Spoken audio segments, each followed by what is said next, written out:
Hola a todos y bienvenidos a la Cueva 51.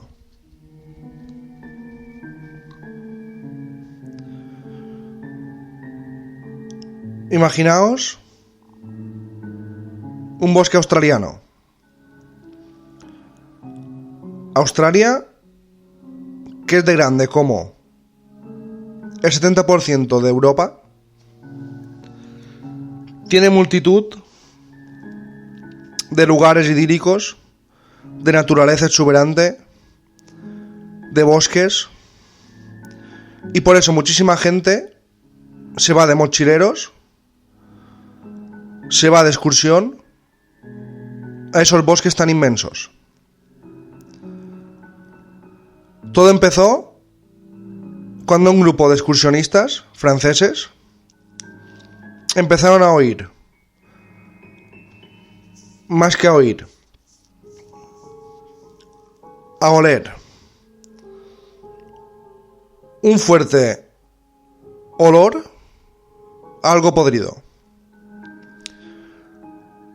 Fueron hacia la zona del bosque de donde provenía ese olor y encontraron cuerpos semienterrados de otros mochileros jóvenes muertos.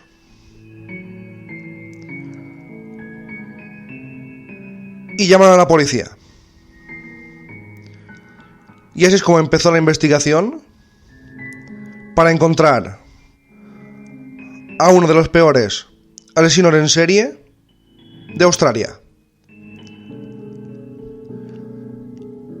Fue apodado el asesino del bosque o el asesino de mochileros.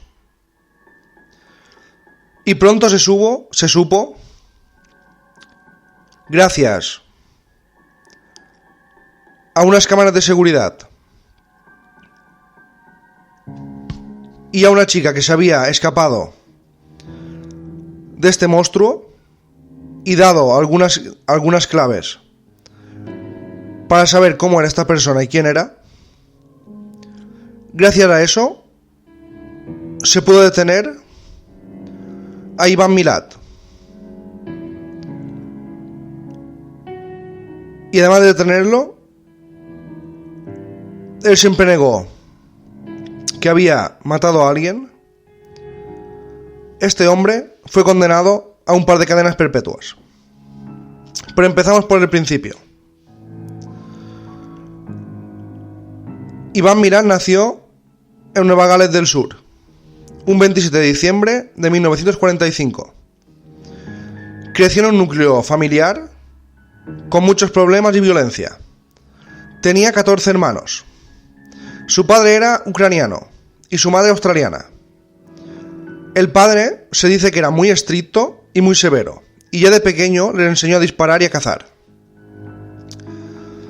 Milat, pero, fue muy buen estudiante, era muy bueno en matemáticas, y por el contrario de lo que se piensa, de lo que se podría pensar, nunca tuvo problemas en el colegio. Fue considerado además por sus profesores como un alumno brillante. Pero de repente algo en su cabeza cambió. A los 17 años cometió sus primeros robos. Y a medida que iba pasando el tiempo, sus delitos fueron aumentando. Y eso hizo que ingresara en una especie de correccional para jóvenes. En 1970 fue juzgado por primera vez tras cometer una violación a una joven de 18 años. Pero finalmente, por falta de pruebas, fue puesto en libertad. Sus hermanos también, 10 de sus hermanos, tampoco fueron, digamos, la crème de la crème. También fueron condenados por delitos menores.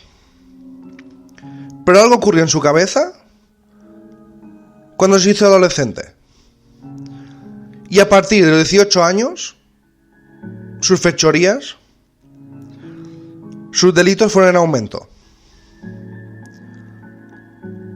15 años después de ser juzgado, seguía dedicándose a la construcción, ya que había dejado los estudios. Se casó con una chica llamada Karen, pero más tarde se divorció. Y 6 meses después del divorcio es cuando empezó su carrera como asesino en serie. Entre diciembre de 1989 y abril de 1992 se cree que mató a 7 personas y secuestró a 1 o 2 más. Todas sus víctimas tenían entre 19 y 22 años y eran turistas, sobre todo, que hacían autostop. Por eso fue apodado el asesino de los mochileros. El modus operandi de sus crímenes era el siguiente: los mochileros, que a veces no sabían muy bien el mapa y querían recorrer zonas muy extensas de bosque, al final tenían que hacer autostop porque estaban cansados, porque no llegaban al lugar de destino, y este hombre lo sabía. Por eso iba con su vehículo, iba recogiendo a mochileros jóvenes, los metía en el coche, a muchos los violaba y después los degollaba. Después de degollarlos, los dejaba tirados en el bosque estatal Benglago. Pero este asesino en serie, este loco que empezó sus crímenes a partir de los 18 años, este hombre parecía disfrutar con el dolor. Se encontraron cuerpos con puñaladas que llegaban a los huesos y otros con 10 o más disparos en la cabeza. Se decía, o los forenses y la policía creía, que este hombre disfrutaba muchísimo con el dolor ajeno. Los dejaba en el bosque, en lugares remotos donde prácticamente no pasaba nunca nadie, y muy tranquilo de que los animales y la naturaleza acabarían por hacer desaparecer los cuerpos. Mató a 5 mujeres y 2 hombres que se sepa, 3 alemanes, 2 británicos y 2 australianos. Además, como he dicho al principio, secuestró a una turista que logró escapar. Y gracias a esta turista que logró escapar, milagrosamente, la policía tuvo detalles sobre este criminal. Y así lo pudieron identificar. Gracias a esta identificación, algunas cámaras de seguridad de la zona, que me extraña que hubiera cámaras de seguridad por esas zonas boscosas, pero a lo mejor en alguna gasolinera o algo. En 1994, al fin la policía lo detuvo. Lo detuvo justo después, como he dicho al principio, de la escapatoria de esta turista y de los turistas franceses que encontraron otros cuerpos en la zona. Registraron su casa y en su casa, en el registro, se encontraron numerosas pruebas. Muchas pruebas que lo identificaban incontestablemente como el asesino de esos turistas, de esos mochileros, porque encima se quedaba objetos de estas personas. Aparte, cuando mataba a alguien que le disparaba, dejaba los cartuchos en la zona. Y pudieron corroborar que la escopeta y los cartuchos eran los mismos. Y aparte de esta prueba y muchas más, se ve que era un asesino en serie muy confiado y que le daba un poco igual que le encontraran a largo plazo. Lo condenaron el 27 de julio de 2016 a un par de cadenas perpetuas. Imaginaos todo el tiempo que pasó, desde 94 hasta el 16, y eso que había pruebas irrefutables, todo lo que tardaron en declararlo culpable. Él, sin embargo, nunca confesó ningún asesinato. Tampoco se mostró arrepentido y, según el fiscal del caso y los forenses, este hombre mataba por satisfacción psicológica. Se sentía bien matando y causando el máximo dolor posible. Pero él nunca dijo que lo hubiera matado. Fue juzgado y trasladado a una prisión de máxima seguridad. Sin embargo, en 2019, ya a los 74 años, fue diagnosticado de cáncer de estómago y esófago. Y murió. Pero el caso nunca se ha cerrado del todo, ya que los agentes sospechan que ha matado o que mató a 6 personas más. Sin embargo, estos cuerpos nunca han sido encontrados. En Australia hay 35.000 desapariciones al año. Sí, 35.000. Es un lugar muy grande. Pero no os asustéis. El 95% de desapariciones se resuelven al cabo del año. Lo que sí que no se resuelve son el 5% restante, que son unas 1.600 desapariciones. Se cree que en estos bosques de Australia, en estos lugares tan extensos y remotos, hay muchos más asesinos en serie. Y por eso 1.000 personas al año desaparecen sin dejar rastro. Unas 600 se cree que son accidentes o mueren por causas en el bosque naturales o porque se caen y después los animales de naturaleza hace que los cuerpos desaparezcan. Pero hay unas 1.000 desapariciones al año que no se sabe absolutamente nada. Y se cree que hay muchos asesinos en serie, mucho loco suelto por esas zonas, o incluso algunas tribus, aunque viven un poco aisladas, que son los causantes de la muerte de esas 1.000 personas al año, o desaparición. Pero en Australia no solo está Ivan Milat. Ahora hablaremos de otros asesinos australianos famosos. Y empezamos con Caroline Grills.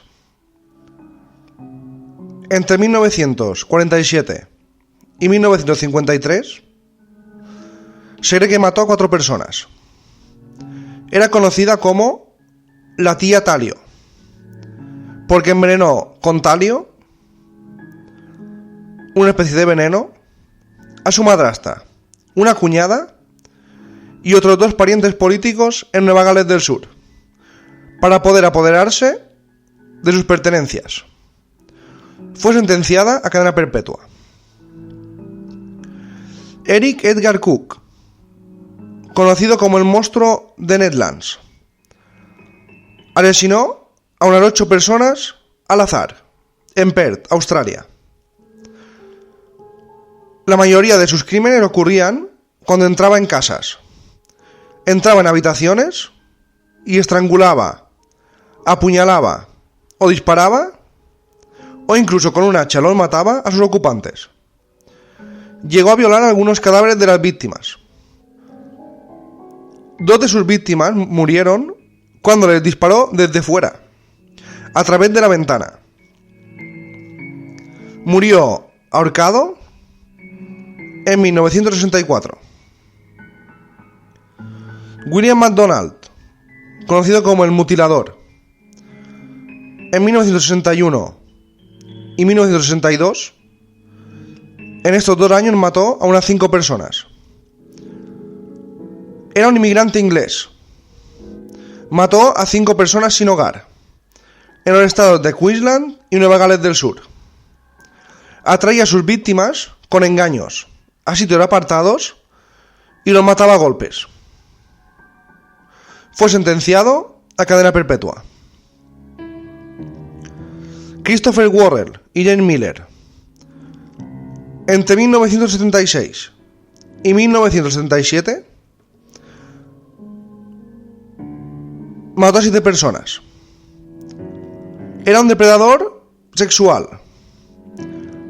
Y su amante homosexual secuestraron, violaron, apuñalaron y estrangularon a mujeres jóvenes de entre 15 y 26 años en las ciudades de Truro, Winfield y Port Wanler por los aldeanos de Adelaida.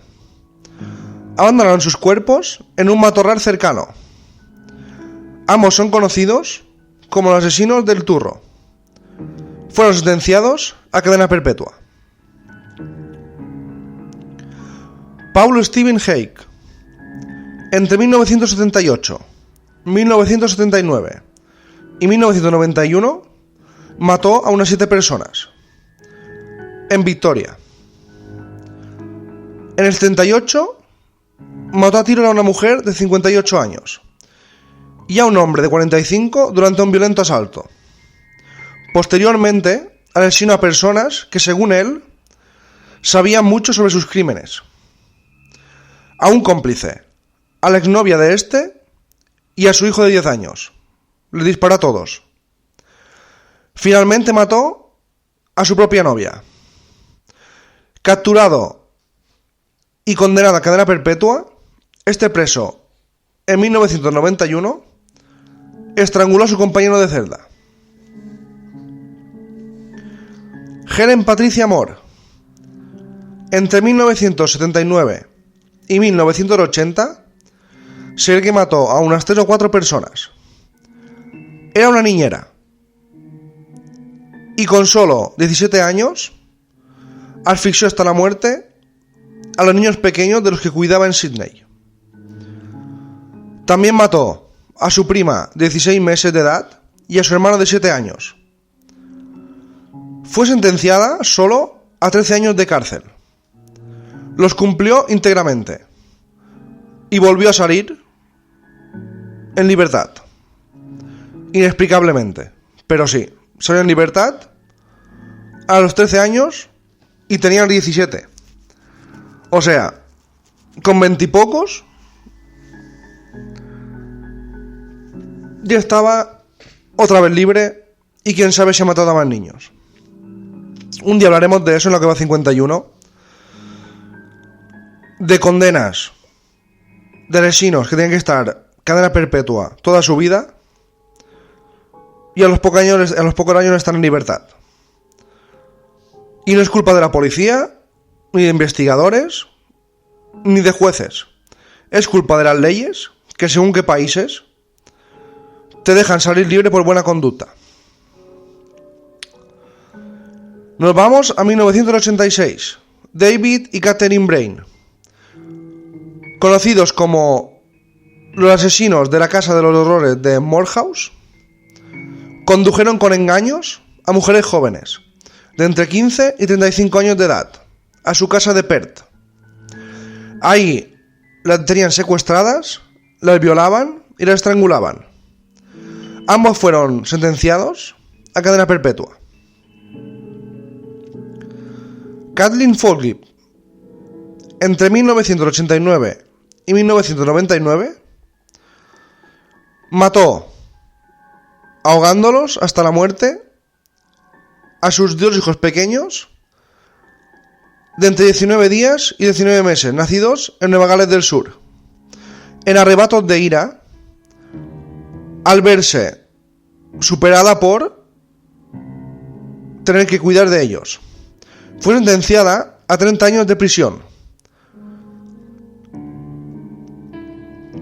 John Buting, Robert Warner y James Blasakis, entre 1992 y 1999, se cree que asesinaron a unas 12 personas. Conocidos como los asesinos de Soundtown, secuestraron y asesinaron a hombres homosexuales y discapacitados, a quienes acusaron de ser pedófilos en Adelaida. Conocían a todas sus víctimas. A muchas las torturaban antes de matarlas, y en el caso de que sus víctimas fueran discapacitadas, se apropiaron de sus tarjetas de asistencia social. 2 víctimas fueron enterradas en la casa de John Buiting. A un hombre lo colgaron de un árbol, haciendo parecer que su muerte era un suicidio. 8 cuerpos los colocaron en barriles y los cubrieron con ácido, para después almacenarlos en una bodega en el pueblo cercano de Snowton. Confesaron haber comido pedazos de carne de una de sus víctimas. Los 3 fueron condenados, como no, a cadena perpetua, por 11 asesinatos. Un 12º no se le pudo imputar, pero seguro que cometieron muchos más. Estos 3 personajes son, por ahora que se sepa, los que más muertes han hecho en el continente australiano. Paul Denner, 1993, conocido como el asesino en serie de Frankston, apuñaló salvajemente a 3 mujeres de 17, 18 y 22 años en el sureste de Vermont. Fue sentenciado a cadena perpetua. Dijo odiar a las mujeres. Luego dijo que sentía disforia de género. Significa que él quería ser mujer. Y en 2003 empezó a identificarse como Paula Dehner. Peter Dupas, 1997 y 1999. Mató entre 3 y 6 personas. También en Melbourne. Violó y apuñaló brutalmente a mujeres. A todas les estirpó los senos después de morir. Fue sentenciado a cadena perpetua. Leonard Fraser, entre 1998 y 1999, se ve que mató a más de 7 personas, secuestró y violó sobre todo a mujeres y niñas en Queensland. Conservó como trofeos las trenzas de sus víctimas. Fue sentenciado a cadena perpetua. Y vamos con el último. 1998, Matthew James Harris estranguló a 2 hombres y una mujer en Wagga, Nueva Gales del Sur. Conocía a todas sus víctimas y las agredió en sus propias casas. Su primera víctima fue un hombre de 62 años. La segunda, una mujer de 33 años. Y la última, un vecino, y fue sentenciado a cadena perpetua. Como veis, no sé si lo habéis fijado, la mayoría de asesinos en serie fueron entre 1980, 70, 90 y 2000. Para mí es un detalle, una casualidad, porque casi todos fueron en esas décadas. Hoy en día seguramente habrá alguno suelto que aún no se conoce, pero me sorprende ¿qué ocurrió en esas épocas para que tantos asesinos en serie camparan a sus anchas en el continente australiano? Y es que Australia es un lugar con muchos misterios. Australia es un lugar inhóspito, como muchas zonas de Estados Unidos. Estas zonas son tan grandes que encontrar cuerpos, si encima los entierran en bosques, es casi imposible. Y es un lugar donde me ha sorprendido porque han coincidido muchos asesinos en serie. Y los que no se saben. Pero yo me quedo con la historia de Ivan Milat.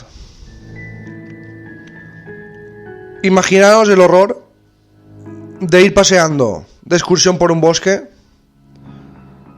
ir de mochilero tranquilamente y ser subido a un coche haciendo autostop a la fuerza y acabar muerto. Imaginaos, se han hecho películas de Ivan Milat, Wolf Creek, una por ejemplo, y se ha hecho alguna serie. Imaginad lo que es ser víctima de uno de estos tipos. El miedo, la angustia y saber que van a morir debe ser la peor de las sensaciones. Y he querido hacer un recopilatorio de estos asesinos en serie en Australia, porque es un lugar... Hablaremos de más enigmas de Australia en próximos capítulos. Y es un lugar que, habiendo 1000 desapariciones al año, o 1600, sin explicación, que seguramente la mitad, o un poco menos, no lo sé, estarán muertos por asesinos, por simple estadística. Imaginaos lo que es ir ahí y ser secuestrado o ser asesinado por un loco en una cabaña de una zona boscosa. Y yo también me pregunto, está muy bien ir de mochilero, pero si vas a un país que no conoces, si vas a un lugar inhóspito, unos bosques gigantescos donde no hay absolutamente nadie a kilómetros, y alguien te ofrece subir a un coche, o tú decides hacer autostop, yo me pregunto si no sería mejor evitar todo eso. A mí nunca se me ocurriría, porque mucha gente ha muerto por ir a lugares inhóspitos y fiarse de gente que aparece por ahí. Yo, si acaso, iría de mochilero, pero alquilaría un coche, tendría un coche en algún sitio, o intentaría hacer unas rutas cortas para poder llegar a hoteles o a sitios de descanso, porque a veces sé que es mala suerte, sé que a cualquiera le puede pasar que un loco lo coja y lo mate en estas zonas, pero a veces la prudencia, yo creo, y la lógica tendría que premiar antes de las ganas de hacer una excursión larga, o las ganas de ir por lugares no señalizados, o lugares donde, por ejemplo, no hay cobertura y nadie te puede ayudar si te pasa algo. Yo a lo mejor es que soy muy cauto, a lo mejor hay gente que es muy aventurera y le da igual meterse en estos sitios, pero yo, por ejemplo, no me iría a Estados Unidos a meterme en un bosque que no conozco, y sobre todo sin tener un vehículo, un teléfono móvil que funcione o que haya cobertura, y sobre todo no me subiría a un coche de un desconocido, porque muchas muertes vienen porque somos muy confiados, somos muy buena gente, la mayoría, y es verdad que somos muy confiados. Pero yo os digo, los que hacéis esto, los que vais de mochileros, los que vais a zonas boscosas, los que gusta la naturaleza, como consejo, no os fiéis del primero que pase. Ahora, si pasa un policía, si pasa, yo que sé, alguien que puede dar confianza, o alguien que trabaja en el bosque, pues mira, pues sí. O si no hay más remedio, que te has perdido, pues vale, pues puedes hacer autostop, pero yo, como consejo, después de todos los casos que he visto y he recopilado, de mochileros, excursionistas y gente que ha muerto por subirse a coches desconocidos, yo como consejo, primero, llevaría un móvil o llevaría algún tipo de localizador GPS. Después, no digo llevar un arma, pero algún cuchillito o algo para defenderme. Y después no me subiría al primer coche que vea de algún lugareño de esa zona. A veces hay muertes que se pueden evitar. A veces hay muertes que son mala suerte y no se pueden evitar. Pero después de ver estos casos, y sobre todo el caso de Iván Milat, que mataba mochileros, prudencia en este tipo de situaciones, no fiarse, y así a lo mejor se pueden evitar algunas muertes y desapariciones.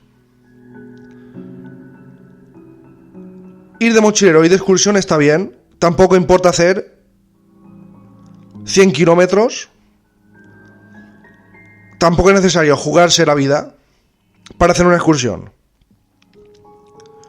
Hay mucha gente loca, hay mucha gente suelta que está loca. La mayoría son buenos, es verdad, pero algunos hay, yo creo que 1 de cada 100, o ponme 1 de cada 1000, algo tiene en la cabeza, y sobre todo en estos países tan grandes, que hay muchísima gente, no os fiéis, no os fiéis de todo el mundo. Y sobre todo en estos sitios boscosos, en estos lugares que no hay nada alrededor, y con mucho cuidado. Siempre hacer rutas conocidas, hacer rutas señalizadas, hacer rutas donde haya más gente. Porque nunca se sabe qué loco puede andar suelto. Gracias a todos y hasta la próxima.